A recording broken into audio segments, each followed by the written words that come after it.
আসসালামু আলাইকুম। আবার একটা নতুন ভিডিও নিয়ে হাজির হয়ে গেছি। আজকে আমি কাঁচা আম দিয়ে এই সুন্দর আইস ললি তৈরি করে আপনাদের সাথে শেয়ার করব।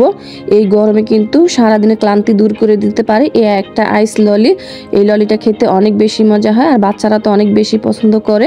তাই আমরা চাইলে কিন্তু ঘরেই ঝটপট কাঁচা আম দিয়ে এই সুন্দর ললিটা তৈরি করে বাচ্চাদের দিতে পারি।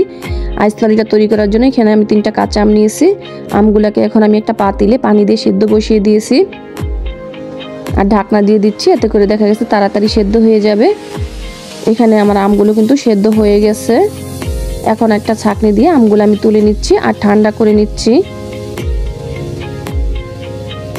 আমগুলো যখন ঠান্ডা হয়ে যাবে তখন আমি আমগুলোর গা থেকে খোসাটা ছাড়িয়ে নিচ্ছি। খোসা ছাড়ানো হয়ে গেলে এখন আমি আঁটি থেকে আমগুলো ছাড়িয়ে নিচ্ছি। আরেকটা ব্লেন্ডার জগে আমি আমগুলো নিয়ে নিচ্ছি।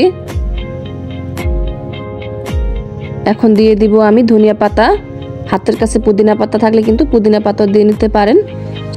দিয়ে দিচ্ছি একটা কাঁচামরিচ, তবে চাইলে আপনারা কাঁচামরিচটা স্কিপ করতে পারেন। দিয়ে দিচ্ছি চিনি। এখানে আমি 3 টেবিল চামচ চিনি ব্যবহার করেছি। 1 টেবিল চামচ দিয়ে দিচ্ছি আমি বিট লবণ। এখন আমি হাফ কাপ পানি দিয়ে তারপরে আমটাকে ব্লেন্ডারে ব্লেন্ড করে নেব। এখানে আমি আমটা ব্লেন্ডারে ব্লেন্ড করে নিয়ে এসেছি। দেখুন কতটা পেস্ট হয়েছে, সুন্দর একটা পেস্ট তৈরি হয়ে গেছে। আমি কিন্তু এখানে আর কোনো পানি ব্যবহার করব না। এখন সরাসরি আমি যে আইসক্রিমের মোল্ডে আইসক্রিমটা জমতে দেব সেটা নিয়ে নিচ্ছি। এখন একটা চামচের সাহায্যে আমি আইসক্রিমের মোল্ডে আইসক্রিমগুলো দিয়ে দিচ্ছি। এখন মোল্ডের যে কাঠিগুলো আছে সেই কাঠিগুলো দিয়ে দিচ্ছি, তবে আপনারা চাইলে কিন্তু ফয়েল পেপার দিয়ে আলাদা যে কাঠিগুলো হয় সেগুলো দিয়ে নিতে পারেন। এখন আমি এটাকে ডিপ ফ্রিজে রেখে দেব 24 ঘন্টার জন্য। আমি কিন্তু 24 ঘন্টা পরে আইসক্রিমের মোল্ডটা ফ্রিজ থেকে নামিয়ে নিয়েছি আর ঠান্ডা টেপের পানি দিয়ে কিন্তু একটু ধুয়ে নিয়েছি। এতে করে আইসক্রিমগুলো খুব সুন্দরভাবে টান দিলে দেখা গেছে বের হয়ে যাবে। এই যে দেখুন আমি কত সহজে কিন্তু বের করে নিচ্ছি। এখন একটা প্লেটে আমি একটু সাজিয়ে নিচ্ছি। বাস তৈরি হয়ে গেল আমাদের স্বাস্থ্যকর আইস ললি। কাঁচা আমের এই আইস ললিটা খেতে অনেক বেশি মজা হয়। আপনারা চাইলে বাসায় বানিয়ে একবার দেখতে পারেন।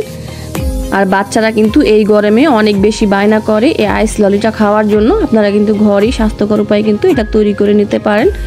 যখন ইচ্ছা বাচ্চারা তখনই কিন্তু খেতে পারে। আশা করছি ভিডিওটা আপনাদের কাছে একটু হলে ভালো লেগেছে। যদি ভিডিওটা ভালো লেগে যায় প্লিজ একটা লাইক দিয়ে দিবেন আর আমার চ্যানেলটাকে সাবস্ক্রাইব করে দিবেন। আজকের মতো এখানে বিদায় নিচ্ছি। আবারও দেখা হবে নতুন কোনো ভিডিও নিয়ে। সে পর্যন্ত সবাই ভালো থাকবেন, আমাদের জন্য দোয়া করবেন। আল্লাহ হাফিজ।